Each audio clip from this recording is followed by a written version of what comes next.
দৈনিক কালের বার্তায় সবাইকে স্বাগতম। জনস্বার্থে গণসচেতনতায় দৈনিক কালের বার্তার পক্ষে আমি টিআই টুটুল আবার আপনাদের সামনে এসে হাজির হয়েছি। বিভিন্ন বিষয় নিয়ে আমরা আলোচনা করে থাকি। তো আজকের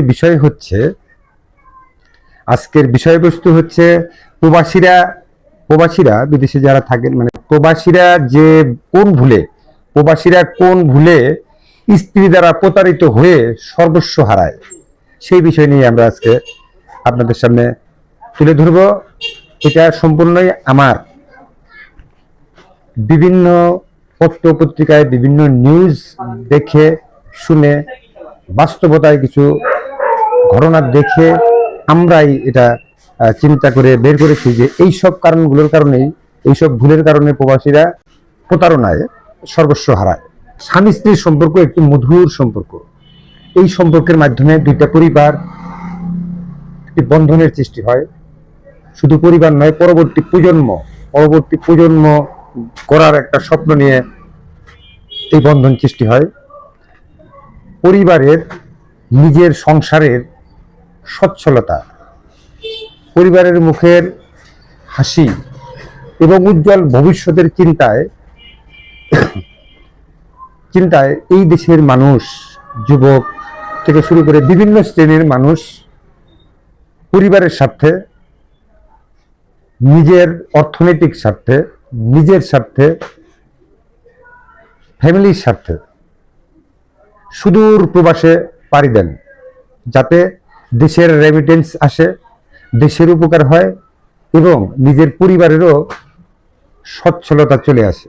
নিজের সুখ ত্যাগ করে, নিজের শান্তি, সুখ, আরাম আয়েশ বিসর্জন দিয়ে তারা বিদেশে গিয়ে অক্লান্ত পরিশ্রম করে শুধুমাত্র সন্তান, স্ত্রী, পরিবারের মুখের হাসির জন্য। এই যে বিদেশ থেকে সব সুখ দুঃখ ত্যাগ করে সারাদিন রাত পরিশ্রম করে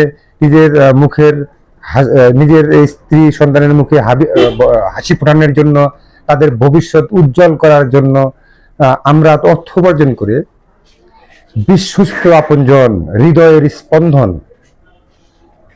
স্পন্দন স্ত্রীর হাতে তুলে দেই, পরিবারের হাতে তুলে দেই।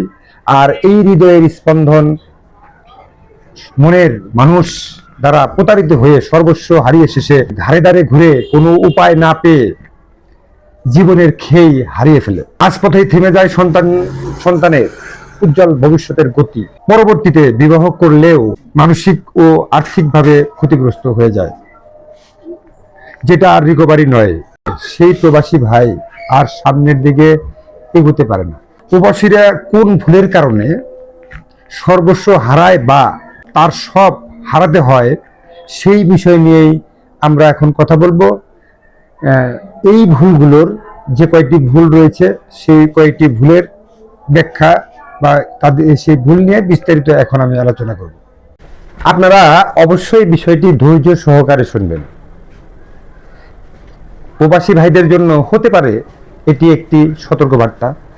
প্রবাসে যাইতে চাচ্ছেন তাদের জন্য সম্পূর্ণ সতর্কবাণী হতে পারে, তাদের জন্য একটা সতর্কবাণী হতে পারে।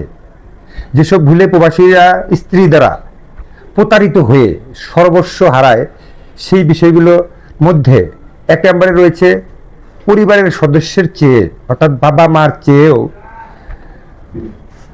স্ত্রীকে অতিরিক্ত বিশ্বাস করা বা গুরুত্ব দেওয়া। অনেক সময় প্রবাসী ভাইয়েরা আবেগ আপ্লুত হয়ে স্ত্রীকে অতিরিক্ত বিশ্বাস করে থাকে, যে কারণে বাবা মার সাথে দূরত্ব সৃষ্টি হয় এবং স্ত্রীকে অতিরিক্ত গুরুত্ব দিয়ে থাকে। এবং এই গুরুত্ব দেওয়ার কারণেই একটা টাইমে এসে সে প্রতারণার শিকার হয়। দুই নাম্বার কারণ হচ্ছে স্ত্রীকে অতিরিক্ত স্বাধীনতা দেওয়া। দেখা গেছে যে আপনি প্রবাসী রয়েছেন, যৌথ ফ্যামিলি, আপনার স্ত্রীকে অতিরিক্ত স্বাধীনতা দেওয়ার কারণে সে বাবা মা, ভাই বোন, আত্মীয় স্বজন অর্থাৎ ফ্যামিলির আর কারো কথাই শুনতেছে না। সেই আসলে ফ্যামিলিকে খবরদারি করতেছে এবং তার কোনো জবাবদিহিতা থাকতেছে না, যে কারণে পরবর্তীতে সে স্বেচ্ছাচারিত হয়ে সম্পূর্ণ নিয়ন্ত্রণ তার কাছে নিয়ে যা খুশি তাই করতেছে এবং কি একটা টাইমে তার স্বামীর সাথেই প্রতারণা করতেছে, কিন্তু তাকে কাউকে বুঝতে দিচ্ছে না, যেটার খেসারত পরবর্তীতে সে দিচ্ছে। এবং এই স্বাধীনতার কারণে বাজারে যাওয়া, মার্কেটে যাওয়া, প্রত্যেকটা বিষয়ে প্রত্যেকটা জায়গায় সে নিজেই হ্যান্ডেলিং করার চেষ্টা করতেছে, এবং কি ঘরে থেকে বের হয়ে বাইরের জগতের সাথে তার একটা সম্পর্ক সৃষ্টি হচ্ছে।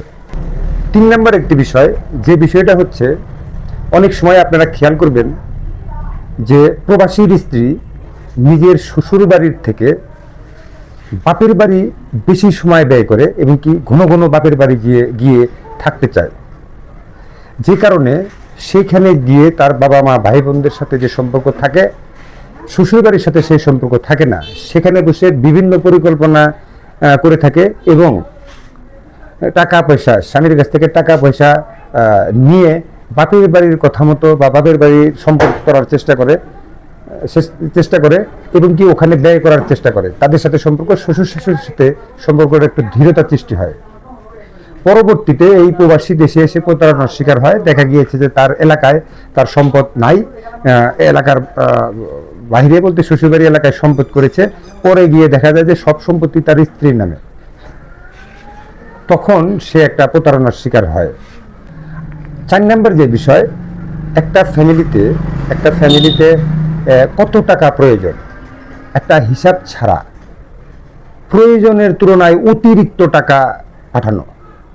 দেখা গেছে অনেক প্রবাসী ভাই বাড়িতে 20,000 টাকা বা 10,000 টাকা যদি মাসিক ব্যয় হয়ে থাকে সাকুল্যে, সেখানে সে যা কামাই রোজগার করতেছে সব টাকাই পাঠাচ্ছে, তার কাছে কোনো টাকা সঞ্চয় করতেছে না, জমাচ্ছে না, সব টাকাই পাঠিয়ে দিচ্ছে। এটাও একটা কারণ হলো যে টাকা রোজগার করে সেই বুঝে টাকা রোজগার করার কি মর্ম। কিন্তু অঢেল টাকা যদি কারো হাতে আসে, তখন দেখা গেছে বেহিসাবি ব্যয় করা, এবং কি এই ব্যয় করার জন্যই বাইরে যাওয়া আসা করা, বিভিন্নভাবে মিসহ্যান্ডেলিং হয়। পরবর্তীতে এসে সে টাকার কোনো হিসাব পায় না, এবং কি সর্বস্ব হারিয়ে ফেলে। 5 নাম্বার হচ্ছে স্ত্রীকে অন্ধ বিশ্বাস করা।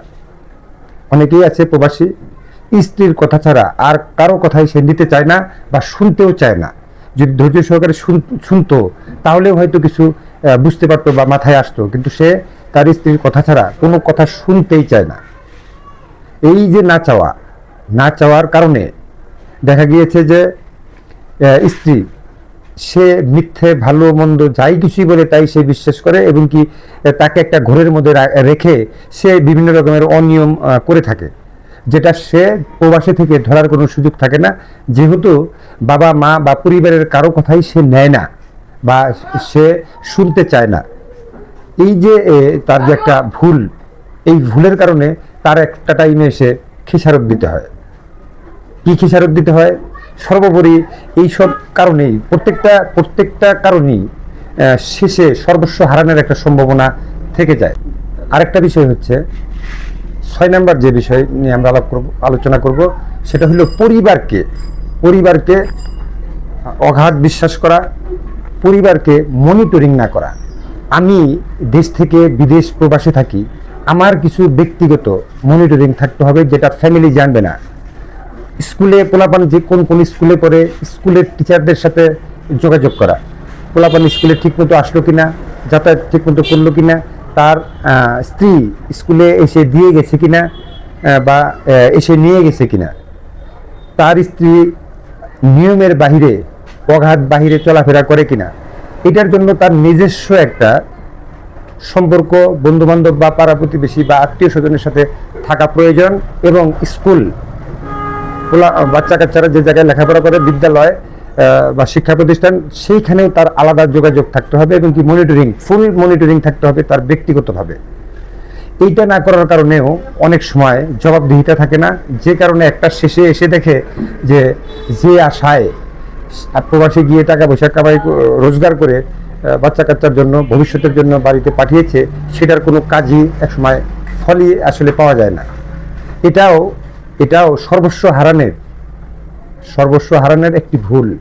কাজেই যারাই প্রবাসে যাবেন, আপনার ফ্যামিলি, বাচ্চা যা আছে সবাইকে আপনার আপনার ব্যক্তিগতভাবে আলাদাভাবে মনিটরিং করতে হবে। শুধু পরিবারের কথার উপরেই বিশ্বাস করা যাবে না। 7 নাম্বার হচ্ছে শ্বশুর বাড়িকে বেশি প্রাধান্য দেওয়া। আপনার বাবা মার চেয়ে যখন শ্বশুর শাশুড়িকে বেশি প্রাধান্য দেবেন প্রবাসে থেকে, তখন তাদের স্বার্থে তাদের কথা মতোই বিভিন্ন কিছু আপনি করবেন, সেখানে টাকা পাঠাবেন বা তাদেরকেই প্রাধান্য দেওয়ার পরে আপনাদের সাথে, আপনার ফ্যামিলির সাথে, বাবা মার সাথে একটা ফাঁক সৃষ্টি হবে, যেটাকে স্নায়ু যুদ্ধ বলে। হয়তো বাবা মা কখনোই আপনাকে কিছু বলবে না, কিন্তু তাদের সাথে একটা ফাঁক সৃষ্টি হবে। সেই ফাঁক সৃষ্টি হওয়ার কারণে আপনি দেশে এসে টাকা পয়সা বা আদারওয়াইজ কোনো হিসাবই একসময় বাবা মার কাছে চাইতে পারবেন না বা তাদেরকে বলতেও পারবেন না। আপনি যখন বিপদে পড়বেন, আপনি যখন সর্বস্ব হারাবেন, তখন কোনো জবাবই বাবা মার কাছে চাইতে পারবেন না, এবং কি নিজে নিজেই কষ্ট পাবেন। তো এই বিষয়গুলো আপনাদের জানতে হবে, দেখতে হবে, মনিটরিং করতে হবে। মনে রাখবেন, প্রত্যেকটা বিষয়ই অতি গুরুত্বপূর্ণ। এই কারণেই আপনাদের বলছি, সবারই জানার প্রয়োজন আছে। সবাই এই বিষয়গুলো মাথায় রাখবেন। যারা প্রবাসে রয়েছেন তাদের জন্য একবারে সতর্ক বার্তা। তখন আপনি কি করবেন?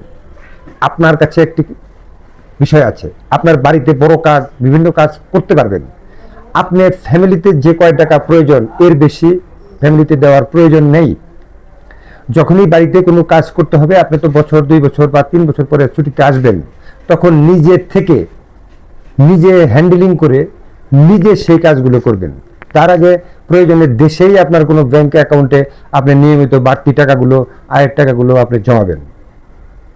আপনার কারো মাধ্যমে, কারো কথা শুনে হুট করেই কিছু করার জন্য কারো হাতেই টাকা পাঠানো, এটাও ঠিক না, খুব বিশ্বস্ত না হইলে নয়। কাজে আপনার টাকা, আপনার বাড়তি টাকা দেশের ব্যাংকেই জমা রাখবেন। যখন বাড়িতে এসে বড় কিছু করতে হলে আপনার টাকা আপনি নিজে উঠিয়ে নিজে কাজ করতে পারবেন, কারো কাছে জবাবদিহিতা থাকবে না, এবং কি আপনি ক্ষতিগ্রস্তও হবেন না। যেহেতু আপনার বাড়ির কর্তা, আপনি বাড়িতে নেই, সেই ক্ষেত্রে বাহিরের যে কোনো আত্মীয় হোক, যেই হোক, বাহিরের কাউকেই বা আপনার ফ্যামিলির ভিতরে মাতবরি দেওয়া যাবে না, এবং কি স্ত্রী সন্তানকে কখনোই বাহিরের কারোর সাথে অবাধে মেলামেশা করার সুযোগ দেওয়া যাবে না, এবং কি বিভিন্ন আত্মীয় বাড়ি গিয়ে থাকা বা তাদের সাথে বিভিন্ন মেলামেশা করা, ঘোরা বেড়ানো, স্বাধীনতা যেটা, এগুলা করতে দেওয়া যাবে না। যতদূর সম্ভব সেটাকে অ্যাভয়েড করতে হবে। একেবারে না প্রয়োজন ছাড়া, কোনো কারণেই প্রয়োজন ছাড়া বাড়ি ছেড়ে বিভিন্ন জায়গায় বিভিন্ন মানুষের সাথে সম্পর্ক তৈরি করা যাবে না। এটাও আপনাদের খেয়াল রাখতে হবে। যখন কোনো আত্মীয় বাড়ি বেড়াতে যাওয়ার প্রয়োজন পড়বে, তখন আপনি যখন দেশে আসবেন, তখন ফ্যামিলি নিয়ে আপনার মতো করে বিভিন্ন জায়গায় ঘুরতে বেড়াতে যাবেন সন্তান নিয়ে। তা না হলে সেখান থেকে 1 দিনের পরিচয়ে, 2 দিনের পরিচয়েও বা বাড়িতে ঢুকতে পারে, বাড়িতে এসে তার একটা অধিকার নিয়ে বিশ্বস্ততা অর্জন করে আপনার ক্ষতি করতে পারে। এই বিষয়গুলোও মাথায় রাখবেন। মোবাইল ফোনের অবাধ ব্যবহার করার সুযোগ না দেওয়া, বা সুযোগ দেওয়াটাই ভুল। অবাধ সুযোগ দেওয়া অনেক আছে, প্রবাসী থেকে মোবাইলে কথা বলবেন, ঠিক আছে, সবই ঠিক আছে, কিন্তু বিভিন্ন সোশ্যাল মিডিয়ায় অ্যাকাউন্ট করে দিয়ে সেই সেই মিডিয়া নিয়ে ব্যস্ত রাখা যাবে না। দেখা গেছে সেই একটা মাধ্যমেই কারোর সাথে সম্পর্ক তৈরি হতে পারে। 2 দিনের পরিচয়েই দেখা গেছে একটা বিষয়, আবেগ এক জিনিস, একটা কথা সবসময় মনে রাখবেন, মানুষের যখন আবেগ কাজ করে তখন বিবেক কাজ করে না। মন আর দেহ মানুষের সম্পূর্ণই 2টা বিষয়, তবে মানুষের মন দেহ থেকে আলাদা নয়। মনে রাখবেন, মন খারাপ হলে দেহ খারাপ হয়, দেহ খারাপ থাকলে মন অটোমেটিকলি খারাপ থাকে। কাজেই মানুষকে বাড়িতে যখন থাকবে, তখন তাদের কাজ কাম সংসার নিয়ে ব্যস্ত থাকাটাই আসলে ব্যস্ত রাখাটা বা ব্যস্ত থাকাটাই শ্রেয়। আমি যে বললাম, এতে করে মনে হতে পারে যে আপনাদের স্বামী স্ত্রীর সম্পর্কের মধ্যে আমি কিছু টিপস দিলাম যাতে সম্পর্ক নষ্ট হয়, তা নয়। আপনাদের স্ত্রী সন্তান আপনাদের সবচেয়ে কাছের, সবচেয়ে বিশ্বস্ত, তাদের ভবিষ্যতের জন্যই আপনাদের চিন্তা, আপনাদের এত কষ্ট, প্রবাসী থেকে এত পরিশ্রম করা। আপনারা সবকিছু মিলিয়ে হিসাব নিকাশ করে বিবেচনা করে, আপনার স্ত্রী আপনার খুব কাছের, আপনার সবচেয়ে আপন, সেই আপন সেটা ধরে রাখার জন্য যা যা প্রয়োজন সেটাই করবেন, আর বাড়তি কোনো কিছু করা যাবে না। পরবর্তীতে বিশ্বস্তের ফল তখনই পাবে। একটা কথা আছে যে বিশ্বস্তের ফল তখনই পাবে হইলে সর্বনাশ। ভালোবাসা সকলেরে, করিও না বিশ্বাস। তো দর্শক, আপনারা শুনলেন আমার ব্যক্তিগতভাবে বিভিন্ন বিষয় থেকে জানার পরে যে কারণগুলো আমরা পেয়েছি। আমাদের কাছে অনেক প্রবাসী ভাইয়েরা সর্বস্ব হারিয়ে আসে, বাচ্চা কাচ্চা রেখে স্ত্রী চলে যায় অন্যের হাত ধরে। এরকম ঘটনা অহরহ হয়েছে। তার সম্পূর্ণ কিছু নিয়ে চলে যায়। কেন নিয়ে চলে যাবে? তার হাতে থাকলেই তো চলে যাবে। আমি যদি শুরু থেকেই তার হাতে দিয়ে রাখি, তাহলে সে এই প্রবণতা পাবে। স্বাধীনতা পেলে সে বিভিন্ন জায়গায় মিশবে, আর বিভিন্ন জায়গায় মিশলে যেহেতু সে মানুষ, তারকে আমি দোষ দিচ্ছি না। আমরা দেখেছি বিভিন্ন বিচার সালিশে এই পরকীয়া, বিদেশিদের সাথে এই পরকীয়াটা বেশি হয়। এই পরকীয়ার ক্ষেত্রে শুধুমাত্র ওই মহিলাকেই দোষ দেওয়া হয়। আসলে তা নয়। সে স্বামী ছাড়া একটা বিষয়, ইন্টারনাল বিষয়, স্বামী ছাড়া সে থাকে, সে কর্মব্যস্ত, বিভিন্ন কাজে ব্যস্ত যদি থাকে, এর মধ্যে কিছু লোক আছে তাকে খোঁচায়, তাকে এদিক ওদিক বিভিন্নভাবে ইফটিজিং করতে করতে দেখা গেছে যে তারও মেন্টালিটি, মন মানসিকতা ভেঙে যায়, বা তার ভিতরেও মানে শয়তানিক চিন্তা ভাবনা ঢুকে পড়ে। আর নিষিদ্ধ জিনিসের প্রতি প্রত্যেকটা মানুষেরই আকর্ষণ থাকে বেশি। আপনারা জানেন যে ভালো কোনো কিছু কিন্তু ভাইরাল হয় না, ভালো কোনো কিছু মানুষ দেখতে চায় না। আপনি একটি গান শুনতে যাবে, গান শুনে মানুষ কণ্ঠ যত সুন্দরী হোক, তার আউটলুকিং অর্থাৎ তার পোশাক আশাক, চেহারা যদি মানুষেরকে আকর্ষণ না করে, অর্থাৎ পোশাক হবে শর্টকাট, যেটাকে বলে যৌবন প্রদর্শনী, বিভিন্ন রকম অঙ্গভঙ্গ বের করে পোশাক পরবে, গান গাওয়ার সময় বিভিন্ন রকমের অঙ্গভঙ্গি করবে, সেই গান দেখার জন্য অনেকেই যাবে এবং কি সেটা ভাইরাল হবে। ভাইরাল মানে ভাইরাস থেকেই ভাইরাল এসেছে। ভাইরাসের কাজে বংশ বিস্তার করা মানে ছড়ানো, আর ভালো জিনিস না। ভাইরাস তো ভালো জিনিস না, ভালো জিনিস ছড়ায় না। আমরা চাই ভালো যে বিষয়গুলো, যারা ভালো মন মানসিকতার রয়েছেন তাদের কাছে আমাদের এই আলোচনা। আমরা যারা সুশীল সমাজ রয়েছে, যারা ভালো লোক রয়েছে, যারা ভালো কিছু চিন্তা ভাবনা করেন দেশের স্বার্থে, দেশের স্বার্থে, তাদের কাছে আমাদের এই মেসেজ। আমরা ভালো জিনিসকে ছড়িয়ে দেওয়ার চেষ্টা করব।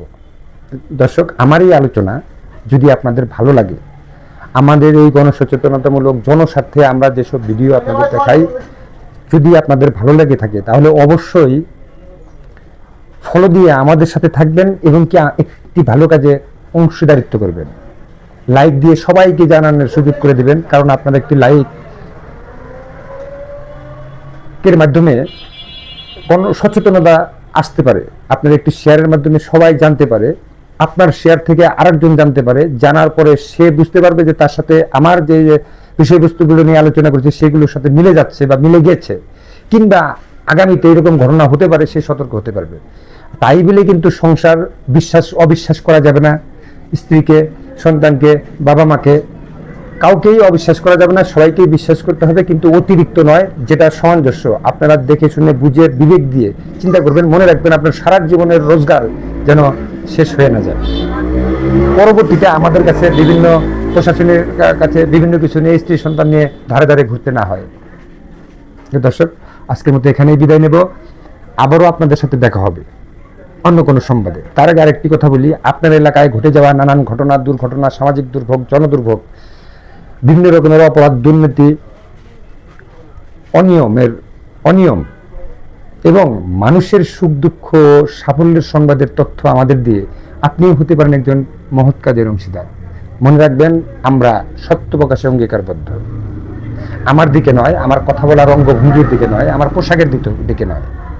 আপনারা সবসময় খেয়াল করবেন, আমি যে বিষয় নিয়ে কথা বলেছি সেইটার উপরে ভিত্তি করেই আপনাদের গঠনমূলক এবং গ্রহণযোগ্য মতামত প্রকাশ করবেন। আজকের মতো এখানেই বিদায়। আবারও আপনাদের সাথে দেখা হবে অন্য কোনো সংবাদ নিয়ে, অন্য কোনো ভিডিও নিয়ে। ততক্ষণ পর্যন্ত ভালো থাকুন, সুস্থ থাকুন, স্বাস্থ্যবিধি মেনে চলুন, সরকারি বিধি নিষেধ মেনে চলুন। সবারই উজ্জ্বল ভবিষ্যৎ কামনা করে এবং আগামী দিনের জন্য সাফল্য কামনা করে আজকের মতো বিদায়। আল্লাহ হাফেজ।